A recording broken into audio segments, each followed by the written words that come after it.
Mike, that was a clip from Man in the Arena 10-part docuseries on ESPN Plus with Tom Brady. Of course, it's with Tom Brady because Gotham Chopra is behind it. Gotham knows Tom very well. Man in the Arena. Before that, we had Tom versus Time. That was a Facebook series, very enlightening in 2017. And as I was saying to Gotham before we came on, Mike, I remember seeing him dutifully outside of David Ortiz's house in 2016 because Gotham had unprecedented access. I kind of was like sneaking around. He had unprecedented access to David Ortiz's final season, and that was also a great piece of work too. So, Gotham, hey man, good to catch up with you. You know us both, so I feel like we just gonna sit here and kick it. Thanks for coming on the show today. Yeah, thanks for having me. I mean, this is like, I feel like I'm fulfilling all of my fantasies. First with these projects you mentioned as a Boston sports kid growing up, I mean, diehard Red Sox. Somehow I maintained my Patriots fandom, even though I grew up in an era where they were not only bad, but embarrassing. And now I get to like hang out with guys like you guys, who I'm big fans of. So, this is fun for me. We appreciate it, man. Appreciate you. Tell us about Man in the Arena and how it came to be because it's an unusual project in that you have Tom, but I've already seen Tom with Drew Bledsoe. I see Tom with Teddy Bruschi and Willie McGinnis. He's got Sure. some other people involved too. Tell us about that project. Yeah, so you mentioned Tom versus Time. So I first started. I've been friendly with Tom. Certainly become a lot closer to him over the last few years on all these projects. But when we worked together in 17, 18 on Tom versus Time, which was really focused on one season, the Patriots fan in me was always asking Tom questions like, yeah, but like, so tell me about, 2003, this thing that happened, or four, or, what it was like to play with Rodney Harrison or stuff like that. And Tom has great stories. I mean, he's got an amazing memory. Like he can literally remember a pattern he threw to, Jermaine Wiggins in 2001 or something like that. So I was just sort of fascinated by the genesis of everything. And Tom versus Time was about one season, but I was really fascinated to hear about the foundation that had been laid and just the run of success across 2 decades. So Man in the Arena sort of grew out of that. And, it's Man in the Arena. It's not, Michael, you've written the book literally on, a lot of the Patriots, more of the objective history of the Patriots dynasty. Man in the Arena is Tom's point of view. And therefore, Teddy or Rodney or Drew, it was really about people that Tom identified and said, go talk to this person because that person really had a profound influence on me, on and off the field in many cases. Over the last 2 decades, we'd like to think we've heard and learned, or read, or watched a lot about Tom Brady, the competitor. But whether it's Kobe Bryant, Russell Westbrook, I just watched Passion Play the other day. Great job, as usual. Or in this case, Tom Brady, who you also know, obviously, as a business partner with Religion of Sports.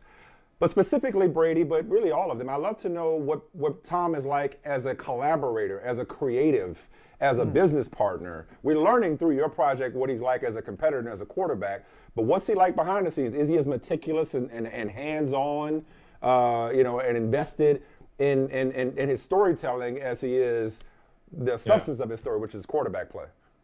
Yeah, no, it's a great question. And the simple answer is yes. There's nuance to that. But look, I would say consistently what I found, and certainly in the people I work with, is same guy off the court, off the field as they are on the court. Kobe was combative. He was intense. But that's what really drove him. The same, you see it on the court. His success with the Lakers was when he was like in fistfights with his own teammates, with Shaq. Similarly in the edit room, it didn't quite get to fistfights, but it came close. Tom is the same way. The ultimate collaborator. He's very meticulous. He's very intense. He's very curious. He doesn't try to do the job of someone else. Like he doesn't, Tom doesn't play receiver, but he understands what receivers do, and therefore then sort of work in concert. So he's not micromanaging by any means, but he's Okay. definitely, like, and look, there's also a difference, I should say, between off season and on season. Like off season, he's a lot more engaged, I would say, and we schedule around that. during the season, I'm very skillful. I watched Monday Night last night, hoping, of course, always cheer for Tom, but also knowing like, oh, he's a lot easier to communicate with after a win than he is with a loss. And so, he's engaged, but we've also like shaped the production so that we need less from him, during the season. Okay. I was hoping you were going to have some stories about her and giving you suggestions on music or lighting or, something really, really, really hands-on. That's what I was hoping. He does, like, Tom always says, like, he's a big thing. He's got a thing about lighting. And I know where this comes from. I mean, his wife happens to be, the greatest supermodel. She's the real goat in the family. And so she has strong opinions on lighting. And that's one thing that Tom's always like looking. He would be very unhappy with the lighting right now on my face. He hates things that look too dark. So he is strongly opinionated on lighting for some reason. When we were talking to you before we started, just in the break, you said living the dream, and you're a Boston guy, Boston sports fan in general. We could see Larry Bird right behind you. Famously, Kobe Bryant broke down Larry Bird's pump fake game for you when you guys got to know each other. I wonder, how do you watch Tom Brady? You mentioned watching the game last night and thinking about it like, well, he'll be better to deal with after a win. So I imagine he's been difficult after the last couple of weeks. But how do you watch Tom Brady differently, game in and game out, knowing what you know about his process and maybe even some inside information about the team or just where he is in general, like, because you no longer just be objective about it and step back and find out like the rest of us, you know a lot more. So how does that affect your fandom? Yeah, look, well, I mean, I watch as Tom's friend. I'm not emotionally attached to the Bucks. I'm just not. Like, I still watch like the Patriots and like find myself emotionally engaged in a way that I'm not with the Bucks. So you were rooting for the Patriots in that game? Hold on, wait. That was, as I described it, it was like going to dinner with two divorced parents. I was like, can we just move past this? Like, I don't want to be here. I mean, pretty obvious Tom didn't want to be there. Like, it was just, not fun for anyone. But yeah, like, it's funny because my son, who's 14 years old, he's all in on the Pats. Like, he's happy when Tom went, but like, I was conflicted that game. He was not conflicted, which was fascinating to me. But going back to your question, like, I root for Tom because I do know how much it means to him. Not just like the competition part, he's hugely competitive, but like, he's doing this thing that he loves. And while he's Tom Brady and he's still playing and he's, God knows how much longer he's going to play, I think we're closer to the end than we are to the beginning. So there's a timeline on this. And, it's very rare that any of us around people who are, just so, that are the embodiment of greatness. And I think Tom knows that too. Like, he feels that. So I'm very invested in him, the Bucks. I mean, good for them. And I hope they are successful because it's tied to him. But, I do just know how hard he works on it. I knew, yes, inside information. I knew about his knee injury during the off season. I know, the surgery he had and then the rehab he went and how much, he was wondering like, okay, he is, in his mid 40s, like recovery is not as easy as it once was. So I do watch from that perspective just to see, I know how hard he's working on certain things and I'm always curious, but I think he still loves this thing, and that's what's really fascinating. Slight tangent, but I work with Michael Strahan a lot too.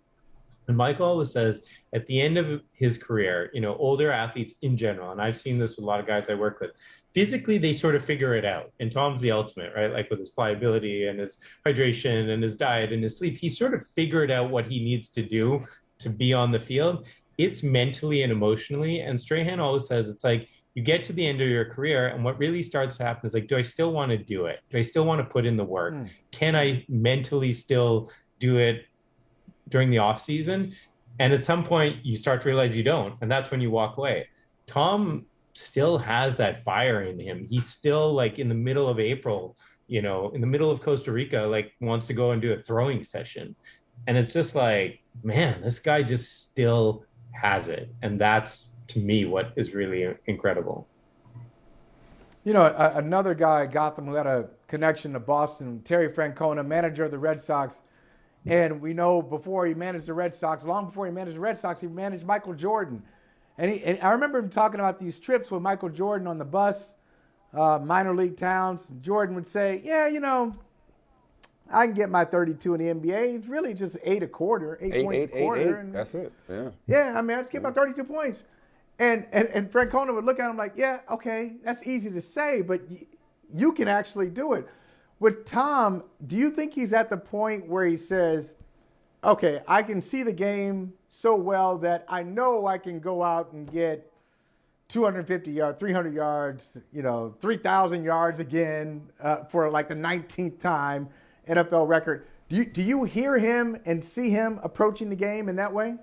Yeah, I mean, look, I joke with him. I call him Old Neo. He's like, he's Keanu Reeves from The Matrix, but all these years later, there's really no play. There's nothing out there on the field that anyone can throw at him that he hasn't seen, not only before, he's seen 100 times. I mean, he's literally playing, children of coordinators that he's played in before. So there's nothing on the field. I think he has supreme confidence. Like, I can figure this out.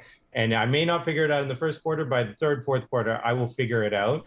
I think physically, again, he knows his body so well.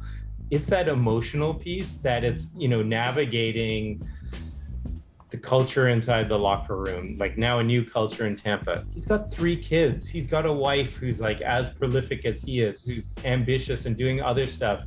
And so it's like he's got older parents, like me, like we're the same age, what it's like to navigate all of that. So that's the part that I think Tom would say is that is the hardest work, and it's that third leg of the stool, and he needs to be emotionally engaged in order to have the success. So that's, to me, always the part that's interesting watching him, is like, how is he navigating all of these things? And when you talk about his teammates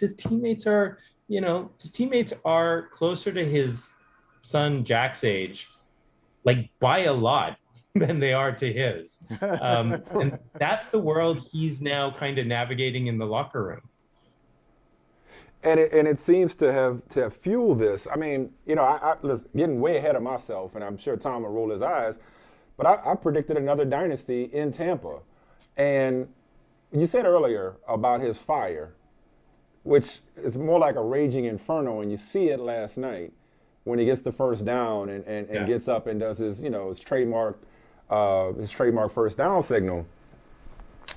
I guess I just wonder, Gotham, 50 seems conservative at this point. At one point, it seemed far-fetched. Him playing until he's 50 feels conservative because this raging inferno that you described, this passion that he still has, doesn't it have to dim to something closer to a flame and then a flicker for him to actually walk away? It's almost as if he has to have some kind of overnight epiphany to go from this guy who's playing like a madman to walking away from the game, unless Giselle or his parents or his kids pull him away from the game. You said earlier he's closer to the end than the beginning. Maybe. He doesn't seem like a guy who's like any closer to thinking, I can't do this anymore. I don't want to do it anymore. I have no profound insights here, I'm afraid, because I will say I ask him all the time, like, so what are we thinking? Because I'm in the business now of like just cataloging the Tom Brady career, and so I'm always wondering, how much longer are we doing this for? But I get different answers all the time, and I just he has this inner fire. I will say, it's not that dissimilar. I have a 14-year-old son. As your children get older, they get busier, and there are things that you don't want to miss, and you do miss, right. because, and so I think that's where it ultimately will come from. He'll never fall out of love with the game, but I think there are, other things that he loves that he doesn't necessarily want to miss, and I think that will ultimately dictate, how much longer this goes for. But, and then going back to your other thing, like you said, it's like the dynasty. Look, I am biased here. I will say I'm a Patriots fan. You can have success. Tom had success last year, and I think there was a lot of different factors. He's an exceptional player, greatest ever. But to have the type of success, and that's what Man in the Arena is about, is like to have the type of success that he had over 2 decades. That's bigger than any one player. that comes from building Right. a culture, and Right. that culture, the cast keeps on changing. I mean, Tom's like the only consistent thing, but the culture creates the players in some ways, and that culture was Tom, it was Bill, and it was Mr. Kraft. And like in my opinion, any legs of those stool go away, you don't Hmm. see that type of success over that amount of time. So we mentioned all the people that or some of the people that you've had the privilege of working with: Michael Strahan, Kobe Bryant, Russell Westbrook, Tom Brady, of course. I wonder personally and professionally, when it comes to building religion of sports into what you've built it in, or just you and your craft and your storytelling and as a filmmaker, what lessons have you taken from them? How have they changed your life or altered your approach to your craft? Yeah. It's a great question. And, I'm always looking for this. Like, what's the DNA? Like, what is the thing that, connects? Like Tom and Kobe, for example, very different personalities, but shared commitment to greatness. And, on the one hand, companies called religion of sports. And of course, like my background, like there is something spiritual about greatness, but there's also no substitute for hard work. Like there's, Tom Brady in the middle of an offseason, or not even the middle, like literally a few weeks after a Super Bowl, he's out in the backyards, trying to sort of work on his throwing motion. Steph Curry, you guys were talking about it, on the last segment. Like I've worked with Steph, I've traveled around the world with Steph. No matter where he is in the world, he wakes up at 5 a.m. and he finds a gym and he's taking jump shots. And this is, no debate, the greatest shooter in the history of the game. And yet for him, he feels like he can reach another level. Simone Biles the same way. And, I just, that sort of commitment to greatness, I would even call it devotion, is something that, really inspires me. And I'm always, Tom is something I've observed in Tom. He says all the time Tom talks a lot about energy, and he's very sensitive to, he calls it inputs and outputs, like who he's around. Because look, when Like you're the someone Matrix. there you You go. really like So, Neo, like, yeah. That's right.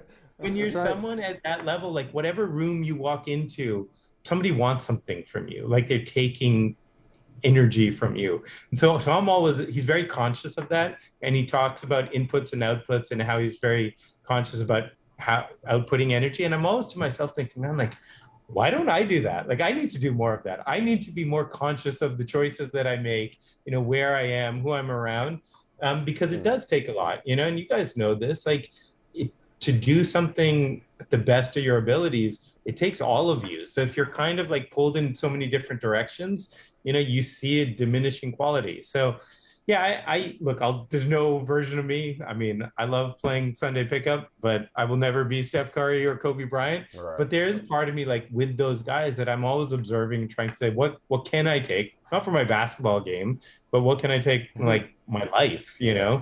to be better. And that's what's awesome about Greatness Code, because we could all learn from it. All right, well, we will get you out on this one last question. Thank you for the time, Gotham. You have made it crystal clear. You have made even when we didn't ask, you volunteered. Hey, I work with Tom Brady, but I'm a Patriots guy, so we can't let you go without getting your take on the Patriots. I think, for whatever it's worth, they're the best team in the AFC right now. You're blessed with Mac Jones. It's not a conflict of interest, is it? Like, how you feeling about your Patriots right now, man, and their chances to maybe reestablish their own greatness in the NFL under Mac Jones? It's unbelievable. I mean, honestly, like I'm watching these games every week, and I mean, I'm become the biggest Matt Judon fan and Mac Jones and receiver group. I was not expecting this to happen this fast. I mean, I have faith, but I mean, these next few weeks with the Titans, and I think we're catching the Titans at a good time. The Bills somehow collapsing. I mean, that's a familiar story, I will say, but I feel really good. Like, right? And you said I mean, we, this by the running way. game. Yeah, Gotham, I caught the we. We are catching the Titans at a good time. Wow, you are It's in his blood. You're all It's in the his way blood. in. I'm a true believer. Look, that's what the religion of sports is like. It is we. When I think of how much of myself emotionally, financially, I've invested over the years in the Patriots, yeah, it's for sure we. You know what? I find I've lived now outside of Boston more than half my life. I've lived in LA with all these Philistines around me, Laker fans and stuff. And yet, like, I work with the Lakers all the time. I don't care. I'm a Celtics guy through and through. I'm a Patriots, Bruins, Red Sox guy. And yeah, I mean, the great thing about being a sports fan is you're part of something bigger than yourself. So I'm very excited. Celtics are looking good. Bruins, you always know, are going to be there in the end, blue collar team. But yeah, this Patriots team, I mean, as of right now, tell me who's better in the AFC. I don't see it, Tennessee. Tennessee. But anyway, Gotham, this is great. All right. We'll see. We'll see. I enjoy it. And the only thing you left out, Gotham, is the New England Revolution have the best record in MLS. Hey, how about them too? Go ahead. You got all the Boston sports teams. Revolution came after my time, so I have less emotional attachment, but I'm cheering for them from afar. Well, we're cheering for you as well, we appreciate brother. you. Yeah. Thank you so much. You do great man work. Behind the man. Thank you. Thanks for hanging out.